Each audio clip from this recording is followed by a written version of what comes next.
creativity is not a talent. It is not a talent. It is a way of operating.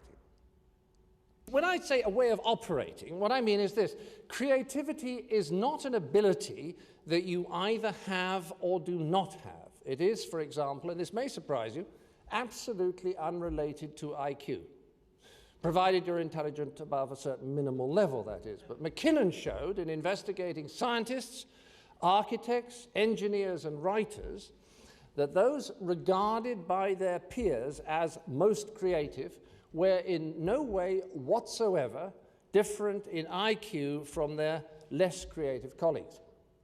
So in what way were they different?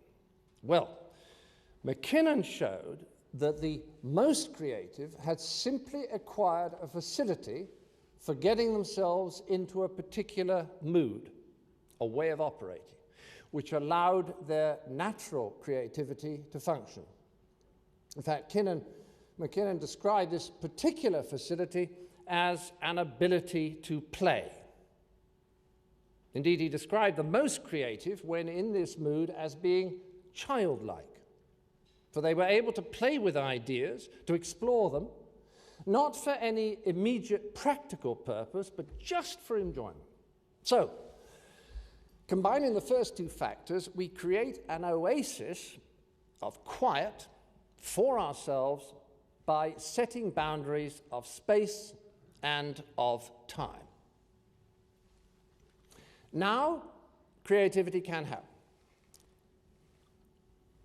because play is possible when we're separate from everyday life. So, you've arranged to take no calls, you've closed your door, you've sat down somewhere comfortable, you've taken a couple of deep breaths, and if you're anything like me, after you've pondered some problem that you want to turn into an opportunity for about 90 seconds, you find yourself thinking, oh, I forgot, I've got to call Jim. Oh, and I must tell Tina that I need the report on Wednesday and not Thursday, which means I must move my lunch with Joe, and damn, I haven't called St. Paul's about getting Joe's daughter an interview, and I must pop out this afternoon to get Will's birthday present, and those plants need watering, and none of my pencils are sharpened, and right, I've got too much to do, so I'm going to start by sorting out my paper clips, and then I shall make 27 phone calls, and I'll do some thinking tomorrow when I've got everything out of the way. Because, as we all know, it's easier to do trivial things that are urgent than it is to do important things that are not urgent, like thinking. And it's also easier to do little things we know we can do than to start on big things that we're not so sure about. So, when I say create an oasis of quiet, know that when you have, your mind will pretty soon start racing again, but you're not going to take that very seriously. You just sit there for a bit, tolerating the racing and the slight anxiety that comes with that. And after a time, your mind will quieten down again.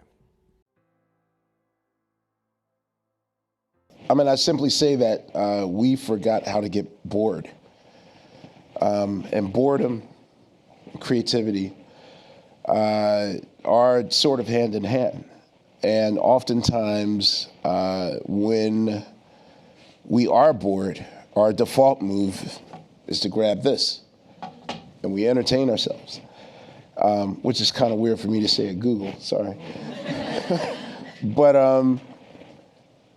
oftentimes you have to, the best ideas come to you when you're silent and when you're just in a serene, sort of calm place.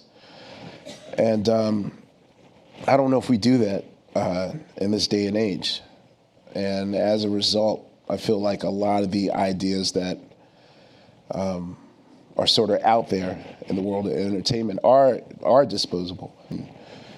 I believe that boredom and silence is the key ingredient. Now I stop thinking, don't think of anything. You know, like, before you train yourself to stop thinking, there's just all kinds of stuff going through your mind. Not anymore. Nothing goes through my mind. And then I don't have any ideas myself. I don't believe anybody else's, so that leaves me a clear mind. Gosh, yes, I'm an empty mind. So when something comes into it, you can see it. Well, I mean, if we have a problem and we need to solve it, until we do, we feel inside us a kind of internal agitation, a tension or uncertainty that makes us just plain uncomfortable. And we want to get rid of that discomfort. So in order to do so, we take a decision. Not because we're sure it's the best decision, but because taking it will make us feel better. Well, the most creative people have learned to tolerate that discomfort for much longer. And so, just because they put in more pondering time, their solutions are more creative. So you cannot be playful if you're frightened that moving in some direction will be wrong, something you shouldn't have done. I mean, you're either free to play or you're not. As Alan Watts puts it, you can't be spontaneous within reason. So you've got to risk saying things that are silly and illogical and wrong. And the best way to get the confidence to do that is to know that while you're being creative, nothing is wrong. There's no such thing as a mistake, and any drivel may lead to the breakthrough. Explosion.